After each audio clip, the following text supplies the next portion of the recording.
Hello viewers, welcome to test diary at Barna's kitchen. চলুন আজকে আপনাদের সাথে রাজশাহী কাতলা মাছের রেসিপিটা শেয়ার করে নেব। আমাদের লাগছে কাতলা মাছ, আমি ধুয়ে ভালো করে নুন হলুদ মাখিয়ে রেখেছি।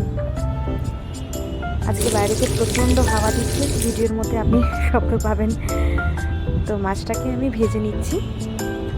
ভাজা হয়ে গেলে মাছটাকে আমি তুলে রাখি। মশলার মধ্যে লাগছে হচ্ছে পেঁয়াজটা বেরেস্তা করে নিয়েছি, বাদাম বাটা, কাজু বাদাম আর আমন্ড আমি একসাথে বেটে নিয়েছি, আর টক দই ফেটিয়ে রেখেছি, বেরেস্তা তো বললাম, আর হচ্ছে আদা বাটা রসুন বাটা। কড়াইতে তেল গরম হলে আমি জিরে ফোড়ন দেবো, তেজপাতা দেবো, একটা শুকনো লঙ্কা দিয়ে দেবো, আর গোলমরিচের গুঁড়ো আর গরম মশলার গুঁড়ো 1 চামচ আমি ফোড়নে দিয়ে দেবো। তারপরে আমি দিয়ে দেবো আদা বাটা রসুন বাটা, আর ওর মধ্যে লঙ্কা পেস্ট করে নিয়েছিলাম, শুকনো লঙ্কা দুটো, এটা দিয়ে আমি কষে নেব। তার মধ্যে আমি বাদাম বাটাটা এই পর্যায়ে অ্যাড করে দেবো, ভালো করে কষিয়ে নেব। এটা যখন ভালো করে কষানো হয়ে যাবে, আমি ফ্যাটানো টক দইটার মধ্যে দিয়ে দেবো। ফ্যাটানো টক দইটা দিয়ে আমি নুন হলুদ, যদি লঙ্কার আরও মনে হয় কারো ঝাল বা পছন্দ হয় তাহলে একটু লঙ্কার গুঁড়ো অ্যাড করতে পারেন, বা যা দেওয়ার এখানে দিতে হবে। এর মধ্যে আমি 1/2 চামচ চিনি অ্যাড করেছি, দিয়ে আমি ভালো করে কষে নেব। কষে নিয়ে জল অ্যাড করে আমি ঝোলটা ফুটে উঠলে মাছ ভাজাগুলো ওর মধ্যে আমি এই সময় দিতে থাকবো।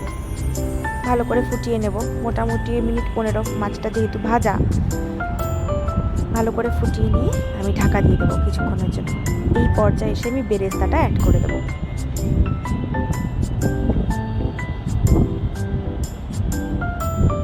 খুব ভালো হয় এই রেসিপিটা, দারুণ খেতে।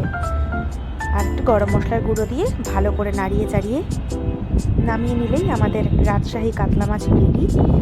ভাত দিয়ে খেতে অনবদ্য লাগে, রুটি পরোটা দিয়েও খেতে পারবেন। অদ্ভুত সুন্দর একটা রেসিপি।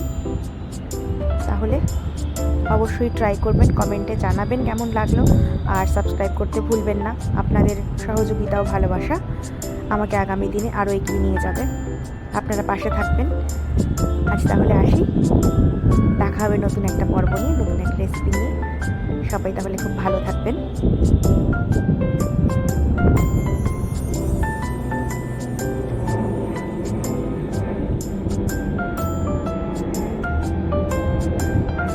অবশ্যই সাবস্ক্রাইব করবেন, সাবস্ক্রাইব করতে ভুলবেন না, আর শেয়ার করবেন রেসিপিটা।